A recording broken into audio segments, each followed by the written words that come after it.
Yo tout le monde, c'est Aurel. Aujourd'hui on se retrouve pour la review de l'épisode 9 de The Promised Neverland. Si vous n'avez pas vu l'épisode, je vous invite à aller le voir. C'est dispo sur Wakanim comme d'habitude. Pour ceux qui n'ont pas d'abonnement, sachez que l'épisode 8 est maintenant disponible gratuitement parce que les épisodes sont disponibles une semaine plus tard gratuitement. Tout simplement, vous avez tout en description sur le site de toute manière.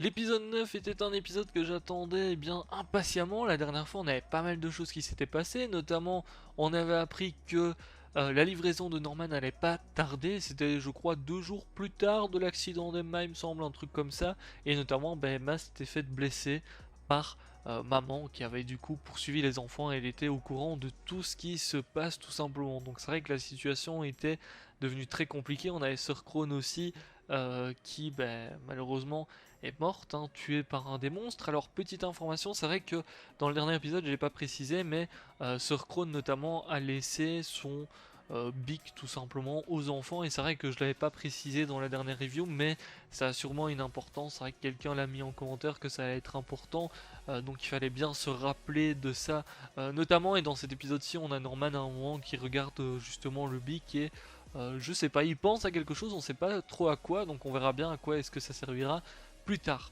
En tout cas, dans cet épisode, on a pas mal d'informations. On a la situation qui est effectivement assez dangereuse parce qu'il faut trouver un plan d'évasion, au moins pour Norman, avant sa livraison. Et c'est vrai que c'est très compliqué.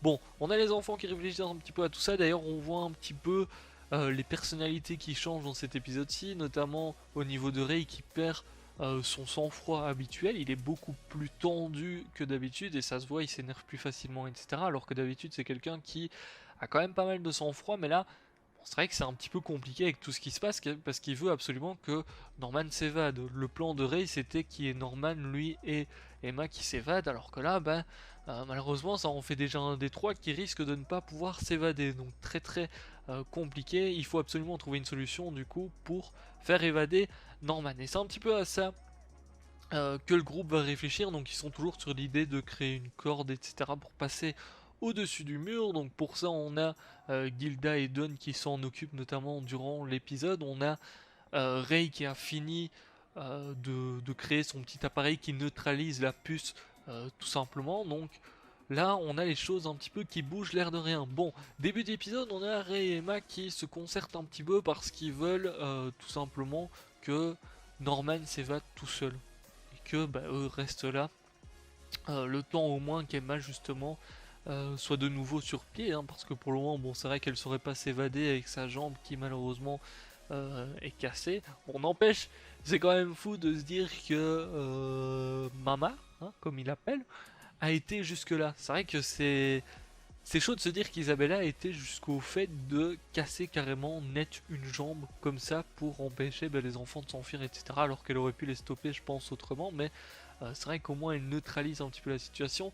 Mais l'air de rien, est-ce que c'est vraiment à son avantage? C'est une bonne question parce que, comme l'ont dit les enfants durant l'épisode, la livraison ne s'effectuera pas si l'un d'eux est malade, si l'un d'eux a une jambe cassée, comme ici par exemple. Donc c'est vrai que la livraison d'Emma notamment, elle est un petit peu retardée. Donc l'air de rien, ça laisse un petit peu plus de temps pour Emma notamment, en tout cas, le fait qu'elle ait la jambe cassée. Donc est-ce que c'est vraiment à l'avantage d'Isabella d'avoir fait ça? Je sais pas trop. Bon, d'un autre côté, du coup, on a effectivement Ray et Emma qui réfléchissent à un petit plan pour que Norman puisse s'évader tout seul. Bon, au début, Norman n'est pas trop d'accord parce que lui, il veut pas s'évader tout seul, tout simplement. Il veut pas laisser tomber les autres. Son plan, c'est toujours que tout le monde s'évade, tout simplement en même temps.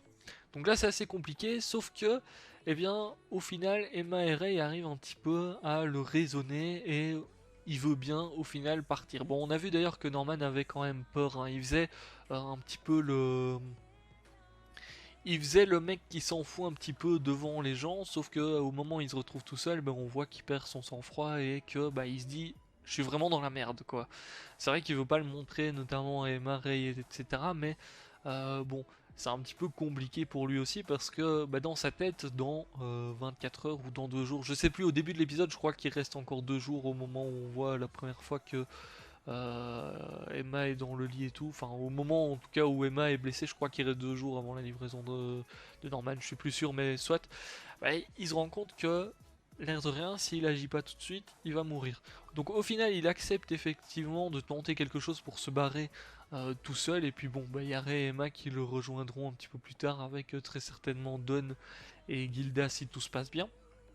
Donc au final, on a une corde qui est recréée et on a un plan qui est mis à exécution. Donc le but, c'est tout simplement que il détruise le traceur qui est à son oreille et derrière, il monte avec la corde au-dessus du mur et il passe. Bon, c'est quand même un plan qui est assez risqué parce que l'air de rien, on sait qu'Isabella a quand même des yeux partout, notamment. Donc on a le plan qui est tout simplement lancé. D'ailleurs, on voit un petit peu avant ça la réaction quand Isabella annonce que Norman effectivement va avoir une famille et tout. On voit encore l'atmosphère que, enfin, dans l'orphelinat où les enfants sont heureux pour Norman et tout. Donc on voit bien que personne ne se doute de ce qui va se passer tout simplement.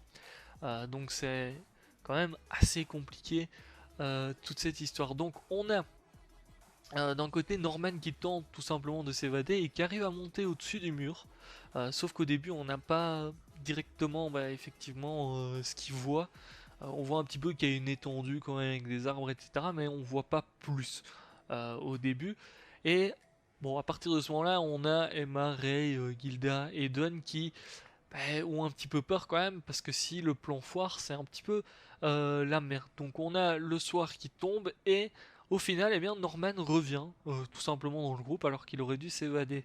À partir de ce moment-là il y a Ray notamment qui se dit mais qu'est-ce qu'il a foutu, c'est pas possible, enfin il s'énerve hein. D'ailleurs on a une petite réunion notamment où Ray s'énerve tout simplement sur Norman et c'est vrai qu'à partir de ce moment-là on se demande un petit peu pourquoi est-ce que Norman est revenu, pourquoi est-ce qu'il ne s'est pas barré, surtout qu'il a réussi à monter au-dessus du mur, donc jusqu'au bout on aurait pu se dire il va se barrer. Au final il est revenu et on apprend qu'il y a un gouffre entre le mur et tout simplement la forêt, etc. Voilà, tout simplement vers l'horizon, il y a tout simplement un gouffre qui sépare et un gouffre qui est quand même assez grand, hein. Donc c'est vrai que ça va être très compliqué s'ils veulent encore s'enfuir par là.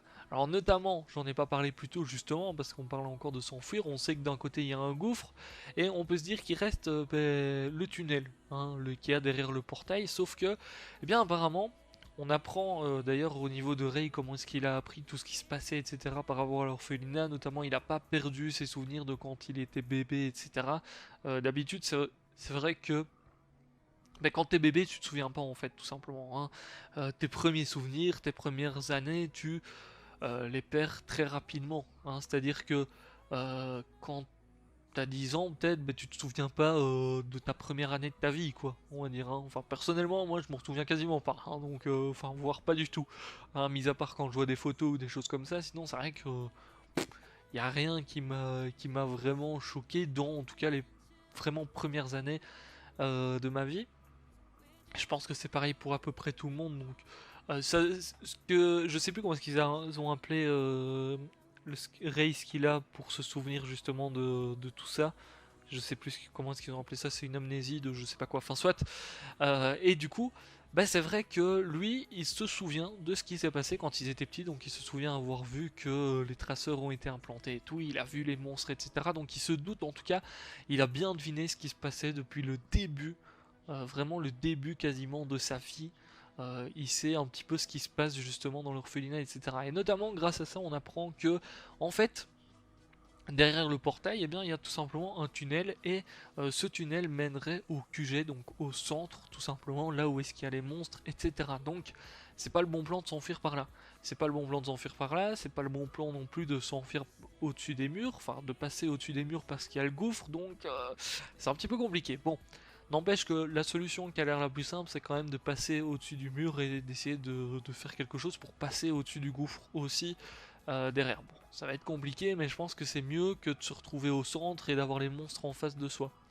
Bon, on apprend aussi que apparemment il y aurait, si je me trompe pas, 5 orphelinats qui auraient été là. En tout cas, les enfants ont été séparés à leur naissance en 5 groupes, donc il y a en tout cas au moins 5 orphelinats. Et le truc, c'est que ils sont tous reliés, en fait ils ont tous des tunnels qui arrivent au final au centre. Donc on peut se dire qu'on a le centre au milieu et tout autour on a vraiment les orphelinats et très certainement autour de tout ça on a le gouffre pour éviter justement que les enfants passent à chaque fois. Donc c'est vrai que là, la situation est assez compliquée parce que plus on avance, plus on se rend compte que ça va pas être si facile de sortir. Déjà qu'au début on se disait ça va pas être facile quand même, hein. Bon, escalader le mur ça a l'air compliqué. Au final l'étape du mur, ben, c'est vrai que on va dire que c'est réussi, hein, parce que Norman a réussi à passer au-dessus, sauf que bah, derrière il y a le gouffre et là ça fait encore une nouvelle épreuve. Donc bon, c'est vrai que c'est très très compliqué. On va voir à quoi est-ce qu'ils vont penser justement pour passer le gouffre, mais là bon, mis à part retenter peut-être, je sais pas, en lançant une corde, etc. Et encore, ça a l'air très très loin, donc peut-être qu'au final, ils vont essayer de passer par le tunnel et de sortir quelque part par là.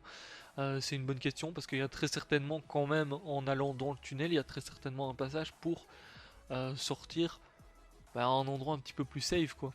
Et derrière le gouffre. Donc, bon, on verra bien, mais c'est vrai que c'est très très compliqué. Et plus on avance, plus la situation est compliquée et plus il y a de soucis, tout simplement, pour réussir à sortir. Il y a de plus en plus de soucis, effectivement, et il y a de plus en plus d'épreuves à passer, on va dire, pour pouvoir sortir et être libre. Enfin, et encore, faut voir s'ils seront vraiment libres une fois sortis, donc on verra bien.